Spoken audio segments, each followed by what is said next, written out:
Guys, so the Well of Ascension, not good. If you haven't seen the first review that I did for the Final Empire, I tried to go through pretty much the whole story, sort of main point by main point, and then I kind of did a review as I was going and at the end, but I'm not going to be doing that this video. I'm going to speed run the main points of the story because it just felt like there was almost nothing to latch onto here that was like compelling at all. And this is going to be like a full spoiler thing again. So, oh, you want to go down? Do you want to go down?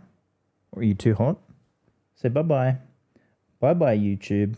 So yeah, we're just going to speed run the summary of this book because let's just get through the summary and then we'll talk about it after. Ellen Venture's king. Straff Venture, his dad, is threatening to besiege the city. Vin is Ellen's waifu/bodyguard. Vin is out of ATM, the metal that lets you see into the future. Vin also has a new shape-shifting dog. Vin also has a new stalker boy, but in a hot way, not a creepy way. Breeze was getting pussy from a warlord's daughter, so now there's 2 armies at the gates. Turns out there's a second shapeshifter in the castle who killed someone and stole their identity, so now we're playing Guess Who. Straff Venture sends a messenger and it turns out to be Hot Stalker Boy. Hot Stalker Boy turns out to be Ellen's brother. My son! Sazed is touring the countryside with Marsh, who is now a hideous monster and is the brother of the main guy from the first book, Kelsier. The mists are randomly killing people.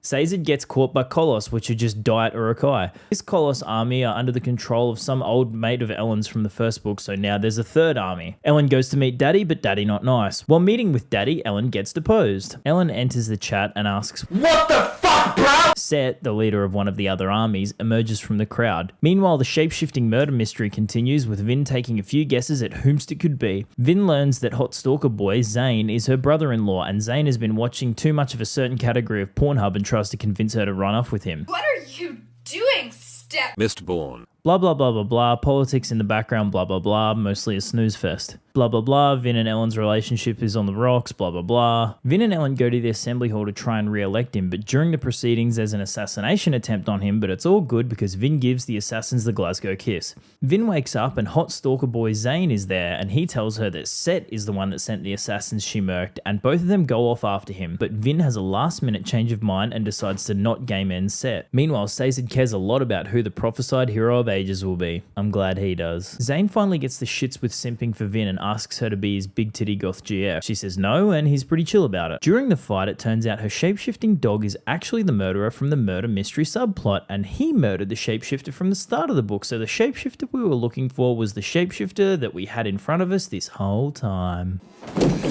So during this fight between her and Zane, Zane has Atium, which is the metal that lets you see into the future. So it's been set up in the universe that if you have Atium in a fight and the other Allomancer doesn't, you're fucked. Like, they can see every move before you're going to do it, before you even think of it. Like, that you just 100% like you die every time. Like that, like in the first book, I'm pretty sure Kelsier literally says to Vin, if the other Allomancer has Atium, am I just making this up?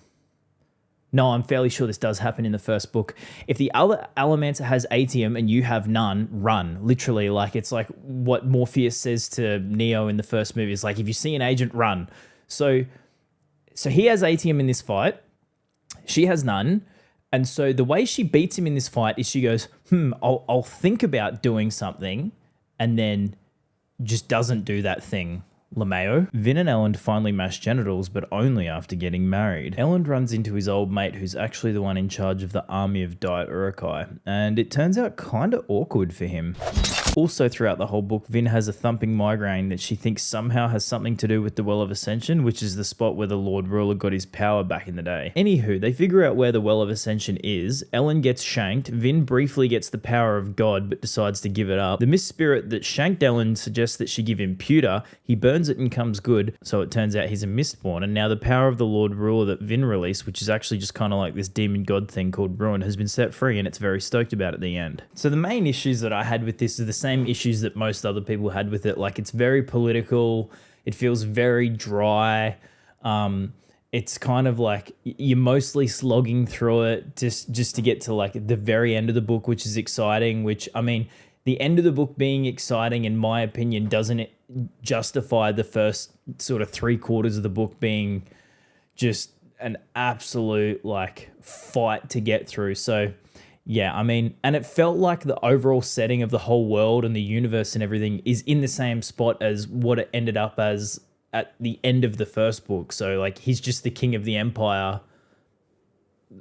Yeah, like, that's kind of it. The other really annoying thing was the murder mystery subplot. Like, they're trying to work out who the Kundra, the shapeshifter dude, had taken over their body and, like, infiltrated. And that would be a very exciting, subplot to be like, who's acting different. You read every line of dialogue and go like, who's saying something that they wouldn't normally say. Like, you're actually reading it like it's a mystery. So the resolution of that, where you find out that Orsa is actually Tensoon, which is this other shapeshifter Kundra thing, it's just like so annoying because you didn't know Orsa that well in the first place to be like, oh, he's acting different. So I don't know. From that point on was where it really felt like I was dragging myself through the rest of the book.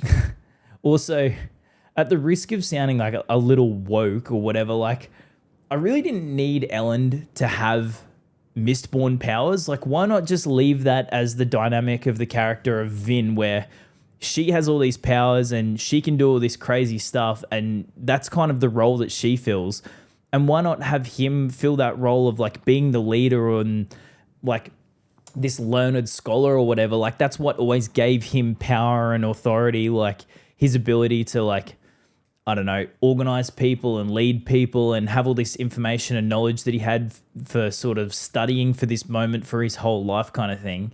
And then, I don't know, to just give him Mistborn powers, I feel like it just kind of like undoes all the good work that you did setting up Vin as being this badass throughout the whole series. And I feel like that's definitely going to come into play more into the third book, but because obviously that happens at the very end of the second book, so it's not really an issue in this book. But like when I read that, I was kind of disappointed, going like, yeah, I can just see him becoming like, if not as OP as her in the third book, even more OP. Like he just like goes around smashing everyone. Like he's almost like going to do it better than she did. So I don't know, like just leave the things that define him as a character as being the things that define him, and leave the things that define her as a character as the things that define her. Like, I feel like it's just setting it up so that they can have this sort of, I don't know, dynamic of like superhero couple in the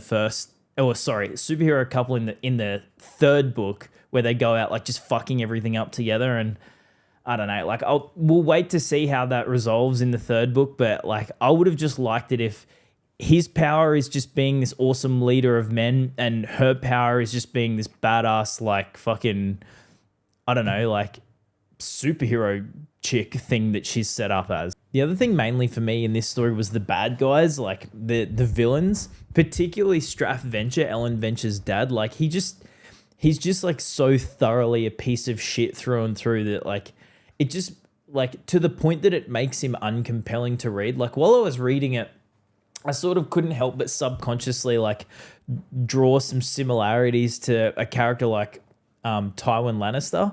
But like even with Tywin Lannister, like I know George R.R. Martin more goes for like the morally grey thing, but like he is like a similar kind of like father figure, like and thoroughly like a piece of shit, but he still like cares about something. Like he cares about legacy and cares about his family and cares about like, even though he's not a good dad, he is still somewhat of a family man in kind of a way. Like he has a quality about him that even though he is like utterly a piece of shit, it makes you believe that he could exist as a person. Whereas someone like the way Straff Venture's written is just like all of those bad parts, but without a single quality that isn't 110% self-serving. So it just makes it hard to read and makes it hard to get, like, you just like, yep, he's a bad guy and he's going to get it. And then when he gets it, you're just like,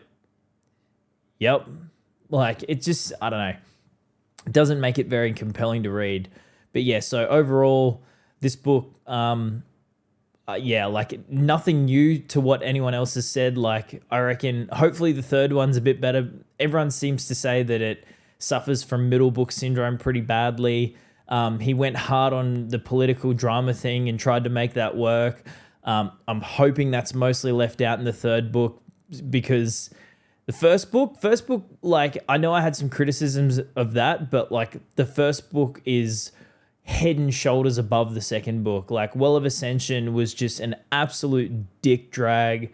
Again, the third act or like the very last quarter of the book being good does not make up for like a good ending does not a good book make. Like, it just very annoying to read, a massive drag, full of characters I didn't give a shit about.